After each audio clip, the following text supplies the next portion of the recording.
Днешната история е една от тези, които, слушайки ги, изпитваш ярост и събуждат в теб едно желание за мъст, особено когато жертвите са най-невинните създания, а именно децата. Детството трябва да бъде безгрижно, изпълнено със смях и незабравими игри. Но понякога тези детски мечти завинаги остават само мечти. Здравейте, аз съм Кристияна и това е Crime On.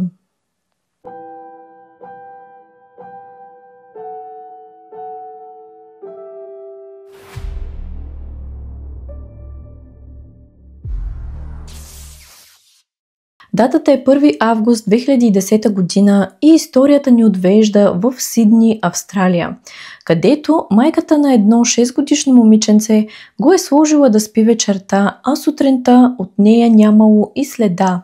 И сега ще чуем обаждането до успешния телефон там, който е 3-0. Hi, I've just gotten up and I went to the toilet and realised that my front door was open and my daughter's not here. You just get the police on their way out there, okay? How old is your daughter? She's 6. She's 6? Yes. Have you checked all the units? No, I've just gotten up. Okay, what's your name? Christy, I'm her mum. At what time would you have last seen her? Last night? I put her to bed at 9:30, 9:45. Yes, she's not here. I looked everywhere. She's never done this. Like she gets up and plays like in the middle of the night. She looks out. I'm a corner out her window before with it open, but I don't know. Yeah. And is it just the two of you that live there? I've got a 2-year-old and a 3-week-old baby. And are they still there?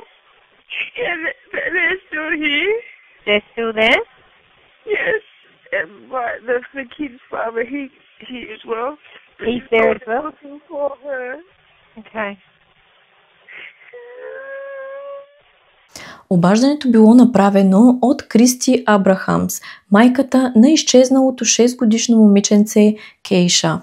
Когато полицията пристигнала на мястото, било ясно, че трябва да се действа светкавично, защото, както знаем, първите часове след изчезването на едно дете, а изобщо изчезването на един човек, са решаващи за откриването му.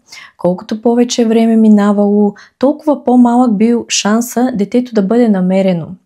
Трябвало да говорят с възможно най-много хора, да изградят хронология на последните действия и движения на Кейша и да стеснят възможните кръгове. Къде е била, с кого е била, има ли възможни следи, за които да се хванат. Като цяло веднага започнали работа по случая, без да губят никакво време. Майката Кристи вече не била с биологичния баща на момиченцето, Крис Уипет, затова логично полицаите веднага отишли да говорят първо с него и да разберат повече за отношенията им. Около 10:45 същата сутрин те разговаряли с Крис, който им казал, че по това време бил в дома си и майка му също била там, а след това имал запазен час да си направи татуировка. Полицаите започнали проверка по неговата версия, за да установят дали той наистина е бил в къщата си по това време и дали след това наистина е имал час за татуировка. А най-добрата приятелка и съседка на Кристи, Алисън Андерсън, отчаяно искала да помогне. Тя попитала Кристи дали има някого предвид като заподозрян или изобщо някой, който мисли, че би навредил на детето. Като на по-късен етап, Алисън казала на полицаите, че е разговаряла с Кристи и тя изподелила за биологичния баща на детето Крис.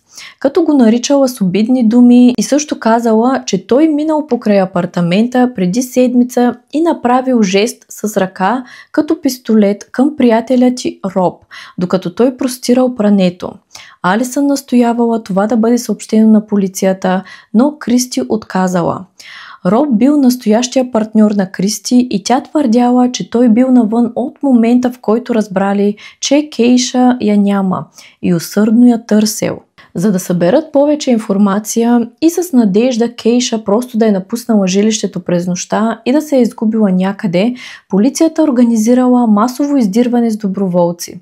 претърсили храсти, паркове, резервати, с надеждата да попаднат на някаква следа от момиченцето, но от никъде нищо.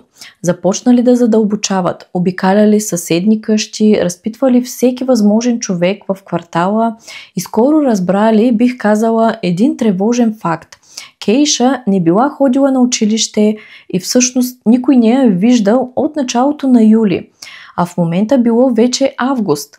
Ръководителят на разследването, детектив Ръсел Оксфорд, съобщил, че последния път, когато била видяна от близък на семейството, било около 7 юли, а майка й я е обявила за изчезнала на 1 август, като се събират едни около 3 седмици, в които никой не е виждал. Дните между тези дати, 7 юли и 1 август, ще ли да бъдат ключови за сглобяването на истинската хронология на събитията. 2 дни след обаждането до спешните служби, Кристи и Робърт публично помолили за всякаква информация за местонахождението на Кейша и призовали всеки, който знае нещо, да се свърже с полицията. Все пак няма как да е изчезнала безследно, все някой нещо е видял или чул. Може да видим отчаянието на тази майка, молеща за помощ да се намери детето й. Представяте ли си, най-милото ви го няма и сте безсилна. Стоите и чакате и тайно се надявате да не се е случило най-лошото.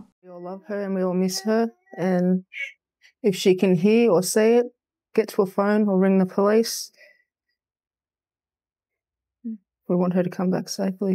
Do anything in your power to please come back home. Хората от общността били също толкова отчаяни да намерят Кейша и да я върнат у дома.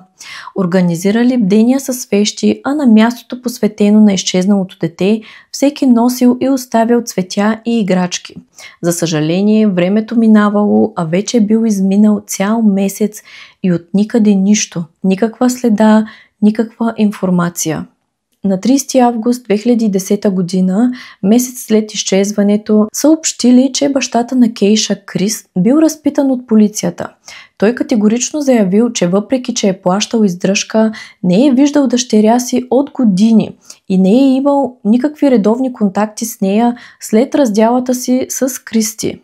Той бил непреклонен, твърдял, че няма никаква връзка с изчезването на дъщеря си, а откакто са се разделили, Кристи ограничила и контактите на детето с баща му, като всеки път, в който той искал да види детето си, тя винаги измисляла нещо и до виждане така и не се е стигало. Като в един момент той просто спрял да настоява и така било вече няколко години, в които той нямал абсолютно никаква връзка с момиченцето. Полицията съобщила, че са получили нова информация, свързана с бащата. Очевидци твърдяли, че той бил забелязан близо до блока, в който детето живеело, и то в сутринта, когато Кейша изчезнала.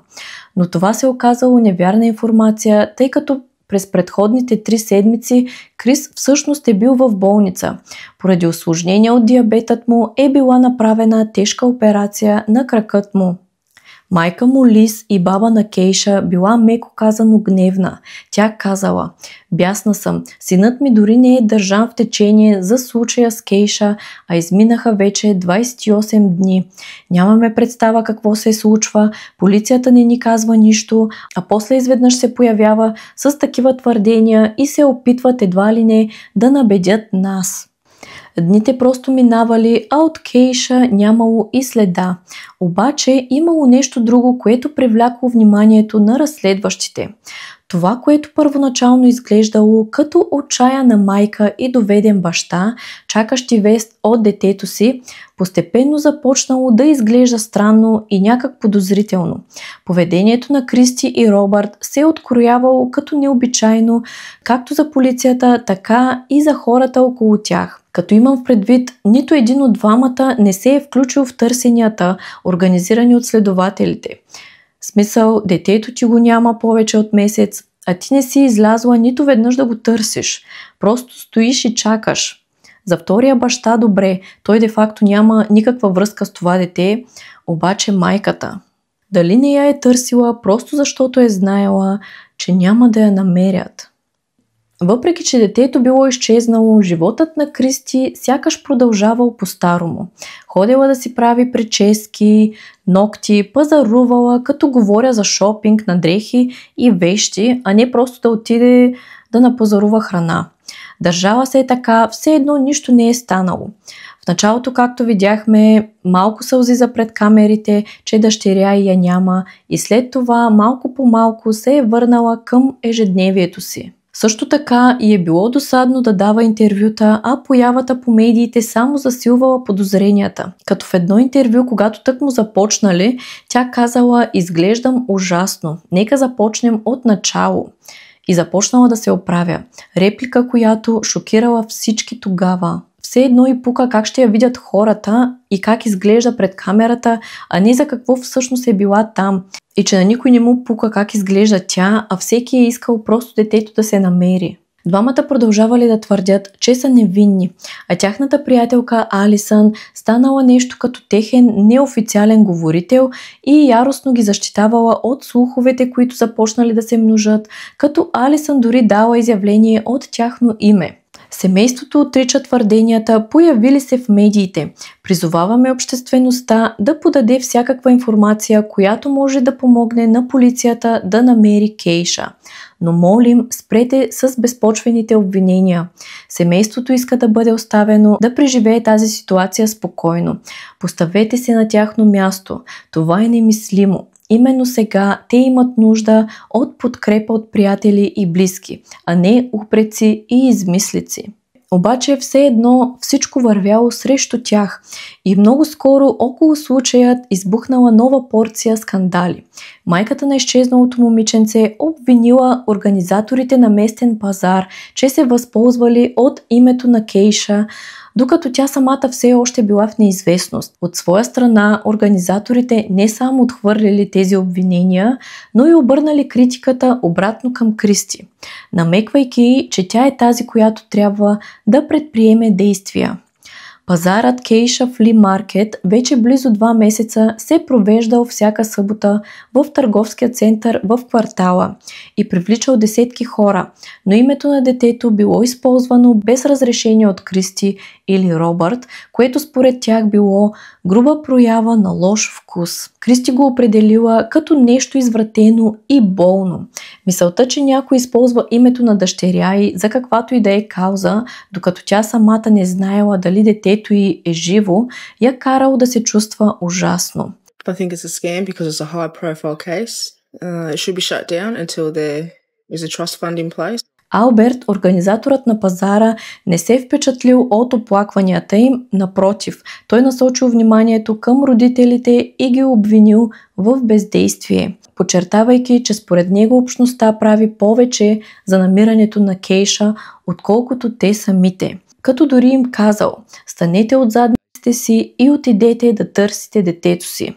За него пазарът бил начин да се поддържа интересът към случая жив и да се оказва обществен натиск, докато няма резултати по случая с Кейша. Търговците плащали символична такса, за да продават играчки и вещи втора употреба, а до този момент били събрани около $300. Организаторите възнамерявали да използват средствата за коледен обяд на местните деца, празник с надуваем замък и малко радост в общността, която вече месеци наред била обединена от тревога, страх и надежда за щастлив край. Но въпреки това, Кристи настоявала пазарът да бъде спрян, защото нямало открита банкова сметка или дарителен фонд, като също така мислела всичко за измама и начин някой да изкарва пари на гърба на изчезналата й дъщеря. Въпреки искането й името на Кейша да не се използва, организаторите заявили, че пазарът ще продължи да се провежда всяка събота до Коледа. Кристи обаче продължавала да пита: къде отиват парите? Къде са доказателствата за изкараните пари от този пазар? Никой не взел исканията й на сериозно, като дори местните жители в квартала започнали да ги подминават и да показват, че не ги искат там. He's saying that this is all for a reason and it's all for awareness and Kyeisha and it's for the kids. But where's the money going? Where's the proof? Според тях двойката била много съмнителна. Най-вече с това, че не помагали с разследването, а дори се опитвали да пречат. Докато разследването продължавало, Робърт и Кристи решили да се преместят да живеят в местен мотел, а приятелката им Алисън се съгласила да им помогне с изнасянето на багажа и да си прехвърлят всъщност нещата на новото място. Когато Алисън влязла в апартамента им и направило впечатление, че един от свичерите на Кейша бил захвърлен на пода. Кристи казала, че вече всичко около това изчезване я изнервяло много, след което ритнала свичера ядосано и започнала да псува. Обаче когато Алисън влязла в детската стая на Кейша, тя била напълно празна. Нито вещи, нито играчки, нищо, което да подсказва, че това е детска стая на едно 6-годишно момиченце. Все едно там никога не е живяло дете, което й се е сторило много странно и информирала полицаите. Скоро криминалисти започнали щателно претърсване на жилището, в което семейството живеело. Резултатите били просто шокиращи. Следи от кръв били открити в абсолютно всяка стая от апартамента. Всичко уж било почистено, но малки капки и пръски кръв имало навсякъде. А след анализ станало ясно, че това била кръвта на Кейша. Кристи била извикана на разпит незабавно. На разпита тя не просто се държала арогантно, ами направо се карала с следователите. Казала им: аз какво да направя, че е имало кръв навсякъде? Сега се опитваш да набедиш мен за виновна ли? И други подобни изречения. Просто възпрепятствала разследването и изобщо не давала отговори, а отговаряла на въпросите към нея с въпроси. В следващите седмици и месеци общността продължавала да се надява, че Кейша е все още жива, но тази надежда скоро щяла да рухне. На 22 април 2011 година, близо година след изчезването, 2 души са задържани по подозрение в убийството на Кейша. И това били не кой да е, а именно майка и Кристи и вторият ти баща Робърт. Арестът им бил в резултат от месеци работа по изключително сложна и прецизна тайна полицейска операция. Под прикритие полицейски служител се сближил с Кристи с надеждата тя да разкрие какво всъщност се е случило с Кейша. В мотела агента под прикритие се е срещнал с Кристи. За да спечели доверието й, той казал, че трябва да знае истината и че може да й помогне да премести тялото. Тогава Кристи най-сетне признала всичко. Тя разказала, че Кейша отказала да си облече пижамата. В отговор на това, Кристи просто я бутнала или блъснала леко, защото това е издразнило. Но в резултат на това блъскане, Кейша паднала и си ударила главата в леглото. Тялото й било като желе, но въпреки това Кристи споменала, че според нея тя се е правила. Защото й казала да изтисне пръста и Кейша го направила. После обаче започнала да се държи странно, като под странно имала в предвид все едно била в безсъзнание. И Кристи я сложила под душа, за да се опита да я събуди. Кейша започнала да издава странни звуци. На Кристи не й се занимавало повече и я сложила в леглото и я оставила там. Тогава казала на полицая под прикритие: мислехме, че ще отмине. Наистина го мислехме. Обаче на следващата сутрин, когато проверила, установила, че тя не диша. Въпреки това не потърсила медицинска помощ веднага. Когато разказала как са се отървали от тялото й, Кристи казала, че Робърт я е полял с запалителна течност и сложил клони отгоре й.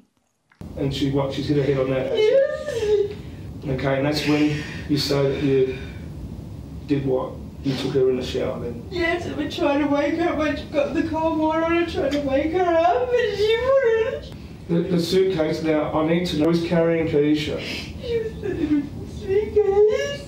Right. I don't know, she just started making me noises. We thought it would go away, but it didn't. And then in the morning, she went home.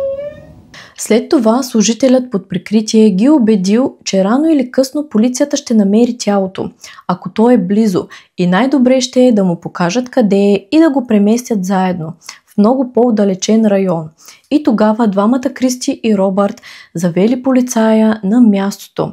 Там издирването на Кейша приключило. Останките й били намерени в хръсталаците край Шелби в западен Сидни. В 1 часа през нощта майката Кристи и втория баща Робърт били арестувани, а по-късно им били повдигнати обвинения. Много въпроси трябвало да бъдат отговорени. Един от тях бил: как се е разиграла тази трагедия? Какво точно се е случило? Защо никой не е забелязал, че това дете го няма повече от 3 седмици? И защо никой нищо не е направил? Но историята изобщо не приключва до тук. Ще останете шокирани какво още е направила тази майка. Нека първо се върнем малко назад и да разберем какъв живот е имала тя. Ранният живот на Кристи бил белязан от домашно насилие. Тя била не само свидетел, но и жертва на насилие от страна на баща си като малка. Майка й страдала от епилепсия и когато Кристи била на 10 години, за първи път видяла как майка й получавала припадък. Тя била сама с по-малкия си брат, който бил само на 3 години, но когато се опитала да помогне на майка си, в този момент я обзела паника. Не била повикана бърза помощ и за съжаление майка й починала вследствие на припадъка.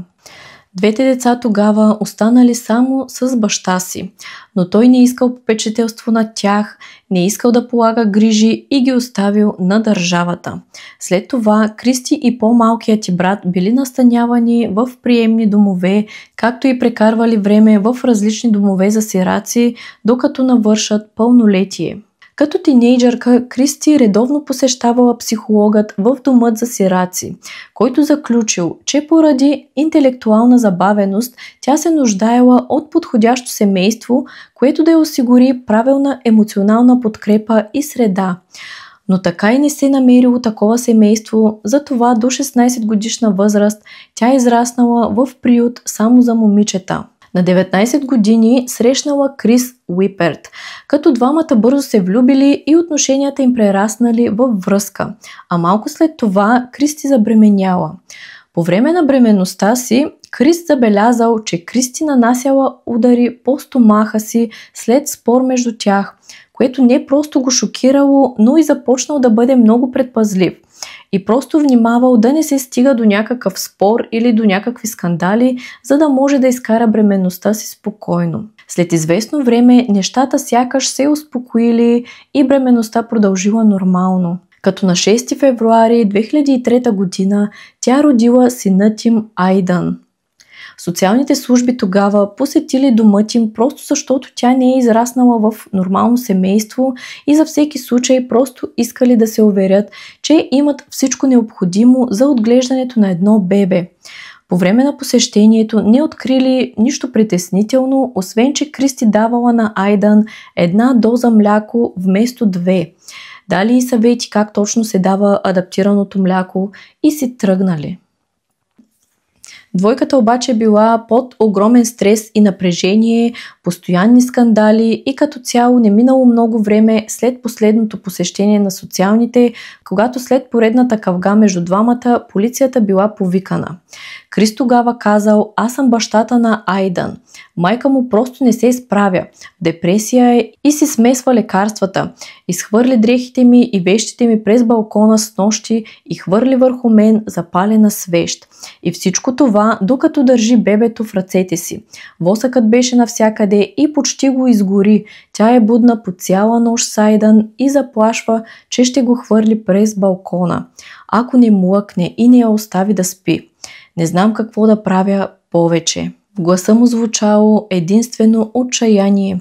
Кристи тогава отказала да отвори вратата на полицейския служител, който се е отзовал, и той повикал социалните. След разговор с работник от социалните служби, те съобщили, че Айдан ще бъде отнет от майката още същата вечер. Това обаче не се е случило. Само 6 седмици по-късно последвала и трагедията.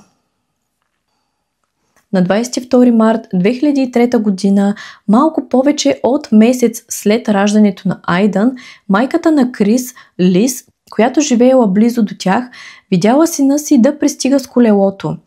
Новината била просто ужасяваща. Той казал: Айдан е посинял и студен. Кристи крещяла: намери го по лице.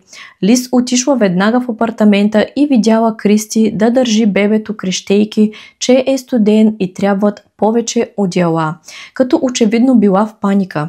Момченцето било откарано в болницата веднага, но нищо не можело да се направи. Малкият Айдан бил починал.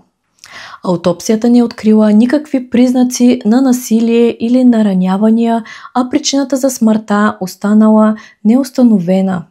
Почти веднага след тази трагедия тя забременяла отново и през април 2004 година Кристи родила второто си дете, дъщеря на име Кейша. Изминали месеци, но двамата започнали отново да се карат. Все едно всичко се е повтаряло и тогава Кристи казала на Крис, че всичко между тях е свършило и той трябва да си тръгне веднага и завинаги. Докато той събирал нещата си, Кристи го последвала и продължили да спорят. Кейша била тогава едва на 15 месеца и започнала да пълзи към тях. Крис разказал, че Кристи се втурнала към нея, хванала я за врата и я пренесла до хола, хвърляйки я на дивана. Кейша започнала отново да пълзи към тях, а Кристи я хванала и я ухапала по рамото, оставяйки я да крещи от болка. Крис веднага е извикал полицията, а Кейша била отведена в болницата. След този инцидент Кристи била осъдена и получила 12-месечен пробационен период, в който не трябвало да извършва никакви нарушения. Първоначално Крис получил попечителството над Кейша и той се грижал за нея, но след това била дадена на приемно семейство, като не успях да намеря никаква информация каква е била причината да я отнемат от бащата. На 15 октомври 2006 година Кристи била арестувана за пътни нарушения и каране без книжка. След това отново била пусната, а 2 месеца по-късно започнала да посещава програма за овладяване и контрол на гнева, с цел да си върне детето. След като преминала въпросната програма, Кейша била върната при нея и отново живеела с майка си. Година по-късно Кристи забременяла отново, но вече от новия си приятел Робърт. Като по време на преглед в болницата, една от медицинските сестри забелязала синина на лицето на Кейша и информирала социалните отново. Тогава социален работник разговарял с Кейша на следващия ден, но детето не могло да обясни как се е получила травмата. Също така имала и белег от цигара по тялото й, а тя казала: мамо, ти ме удари там. Но не били предприети допълнителни мерки, отново незнайно защо. От цялата информация и изобщо всичко, което знаем, е ясно, че Кейша е живеела в постоянен страх. Дори когато майка й вдигнала ръка по време на разговор, тя се свивала и се плашела. В този период Кристи вече била във връзка с Робърт, като до юни 2010 година Кристи била бременна за 4-ти път и просто изнемогвала. Тогава решила и се обадила на Крис, биологичния баща на детето, и го помолила да вземе Кейша, казвайки му: толкова съм уморена от нея, ще й навредя. Наистина ще й навредя. Но отново двамата не могли да се разберат, защото след като бащата е отишъл да я вземе, Кристи не му я дала и отново го изгонила. Лиз, майката на Крис и баба на Кейша, дори не знаела, че Кейша отново живеела при майка си, докато полицията не дошла на вратата й, за да съобщи, че момиченцето е изчезнало и трябвало да претърсят дома ти. През целия й съзнателен живот били подавани множество оплаквания от членове на семейството, както и от съседи, за наранявания по Кейша. Учителите й също правили посещения в домът, тъй като Кейша била ходила на училище само 4 пъти в живота си. Когато отивала на училище, преподавателите докладвали, че виждат синини по главата й, лицето й, което било изключително притеснително. Между януари и юли 2010 година служители от училището, в което била записана, направили 7 посещения в дома на семейството. Но всеки път вратата била заключена и никой не им отварял. След това уведомили Кристи, че ще предприемат правни действия относно присъствието на Кейша в училище. Но както знаем, навсякъде тези процедури са много тегави и отнемат време, Та дори наистина те да са предприели правни действия, са били съвсем в началото. Най-добрата приятелка на Кристи, Алисън, казала, че последния път, когато видяла Кейша, било на 11 юли около 4:30 след обяд. Кейша била в колата, а Кристи стояла отвън и пушела цигара. Алисън по-късно разказала, че докато разговаряла с Кристи, Кейша попитала дали може да излезе от колата. Кристи казала не може, казала и да мълчи и да стои вътре. Това всъщност било и последния път, когато някой е чул и видял Кейша. Преди началото на съдебното производство, Алисън посетила Кристи в затвора. Тя попитала вече бившата си приятелка защо е лъгала през цялото време и е пречила на разследването и е карала хората месеци наред да се чудят къде е Кейша. Първото, което Кристи казала на Алисън било: "Видя ли Роб? И какво правиш тук?" Алисън попитала защо Кристи я е използвала и лъгала и защо, ако не е можела да се справи, не е предала Кейша на член на семейството или на някого, който да се грижи за нея, или просто защо не е поискала помощ, а е трябвало да се стига до това нещо. Тогава Алисън извикала: "Заслужаваш да си в затвора", след което свалила якето си, за да покаже лилава тениска с надпис "Справедливост за Кейша", която по-късно също носела през целия процес. Кристи изпаднала в истерия и охранителите трябвало да я дърпат, а след това на Алисън и било забранено да я посещава в затвора. На 18 юли 2013 година процесът започнал, а залата била препълнена. В първия ден от процеса Кристи признала вината за убийство на дъщеря си. Защитата й са се опитали да претендират за непредумишлено убийство, което било абсурдно и не се приело изобщо. Разкритията били шокиращи. Кристи признала, че е блъснала Кейша, след което я е сложила под душа, за да я събуди, но без успех, а след това я сложила да спи. На следващата сутрин Кейша била мъртва. Денталният експерт Алън Мидълтън обаче се е изправил и оспорил тази версия, казвайки пред съда, че счупванията на зъбите й не може ли да бъдат причинени само от единично блъсване. Според него Кейша е била ударена 4 до 5 пъти с сила и то от различни посоки, което оставило 6-годишното дете с счупвания, еквивалентни на спортна травма при възрастен. В съдебната зала, след като са я обявили за виновна, тя не показвала никакви емоции, никакво съжаление и разкаяние от това, което е направила. Дори и след като чула присъдата си, пак не реагирала, все едно изобщо не е пукало. Била осъдена на минимум 16 години и максимум 22 години и половина зад решетките за убийството на Кейша.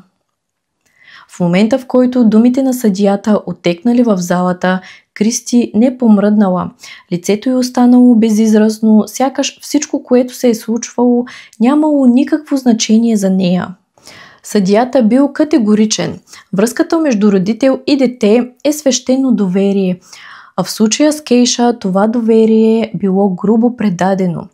Нямало доказателства, че Кристи е имала някакви намерения да я убие, но било ясно, че е действала с цел да нанесе тежка телесна повреда, а останалите наранявания, които Кейша била получила преди смъртта си, съдът не могъл да определи с абсолютна сигурност от кого са причинени и за това всъщност присъдата й е била такава. Съдията също отбелязал, че животът на Кристи също бил пропит с насилие, израснала в среда на злоупотреби и системни семейни проблеми, но каква вина има едно 6-годишно дете, питам аз. Също така и едно бебе, чиято смърт не е дори разследвана. За съдията трагедията на Кейша била предсказуемо последствие от предотвратимо циклично насилие.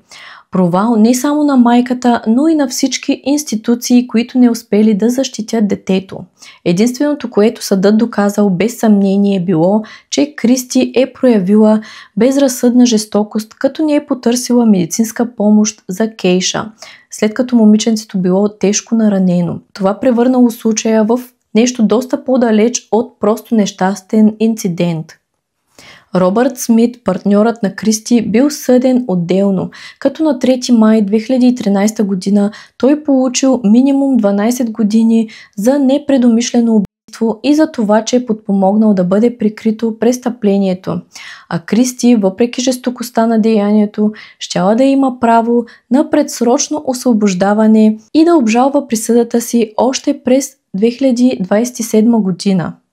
Само след 2 години. За Алисън, най-добрата приятелка на Кристи, това било непоносимо и несправедливо. За нея наказанието не само не било достатъчно, то било обида към паметта на Кейша. Алисън, която самата тя била израснала в приемни домове, преживяла насилие и знаела от първа ръка какво означава да бъдеш беззащитно дете, трудно приела жестоката реалност. Жената, на която вярвала, жената, която наричала най-добра приятелка, всъщност била измамила всички. Месеци наред Алисън се надявала, че Кристи няма нищо общо с изчезването на дъщеря си, но истината се е стоварила върху нея като удар. Тя била лъгана през цялото време. Тежестта на случая променил Алисън завинаги. Белязана от собственото си минало, тя решила да превърне болката си в смисъл. Тя станала квалифициран младежки работник, за да защитава други деца, за да не се повтаря съдбата на Кейша. I'm hurting, I'm angry, I just want to cry. Детството трябва да бъде време на невинност, безгрижие и радост, но за малката Кейша то се превърнало в низ от страх, мъчения и болка. Светът никога няма да разбере какво точно е преживяла през краткия си живот, но едно е сигурно. Тя е заслужавала любов, сигурност и бъдеще, което никога не е получила. Въпреки трагедията, Кейша оставя след себе си не мрак, а искра. Искра, която разпалва борба за справедливост. Искра, която променя хора като Алисън, превръщайки болката в сила и желание да защитават други деца, за да не преживяват същата участ. Искра, която напомня на всички нас колко е важно да чуваме, да виждаме и най-вече да реагираме, когато виждаме, че нещо не е наред, а не просто да подминем, щом не се е случило в нашия дом. И въпреки, че животът на Кейша е бил прекъснат твърде рано, нейната история продължава да живее в думите, в действията, в хората, които отказват да я забравят, в онези, които продължават да настояват за промяна.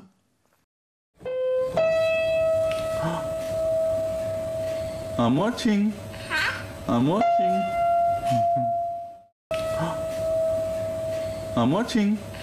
I'm watching. Според мен присъдата е изключително малка. Тази жена всъщност има реален шанс скоро пак да е на свобода. Другото, което не ми дава мира, е защо смъртта на първото й дете, момченцето, което е починало едва на 1 месец, не е разследвана като престъпление, а е определена като неясна или едва ли не нещастен случай. След случая с Кейша е трябвало да разследват, защото съм сигурна, че изобщо не е било случайно. Също така смятам, че институциите и социалните не са си свършили работата изобщо, както и в този случай. Социалните са извикани в семейството, правят проверка, но не предприемат абсолютно нищо. Правят проверка, тръгват си и дотам. Имам още няколко случаи, свързани с деца, в които социалните са били повикани в семейството и отново не са си свършвали работата. Не знам кога тези социални ще започнат да работят за детето, а не срещу него. Ако е единичен случай, ще го разбера. Може да се работи с семейството, да му се помага и детето да си остане там. Но когато получават множество сигнали за едно семейство и не предприемат нищо, тогава вече те не си вършат работата, което е просто абсурдно. Ако това дете беше взето и дадено на приемно семейство, може би сега щеше да е живо. Накрая на всяко видео винаги се допитвам до вас и вашето мнение. Какво мислите вие за тази тежка история? Дали според вас го е направила спонтанно или го е планирала много добре преди това? Ще ми е наистина интересно да чуя и вашето мнение и да обсъдим в коментарите. Харесайте видеото, ако ви е било интересно. Също така може да дадете няколко хайпа. Те не струват нищо, но помагат на видеото да достигне до повече хора. Не забравяйте да се абонирате, ако харесвате криминални истории, и натиснете камбанката, за да ви известява всеки път, когато кача ново видео. А ако имате желание, може да подкрепите съдържанието, което създавам, като станете член на канала. Благодаря ви, че останахте с мен до края и ще се видим следващата седмица отново. Чао!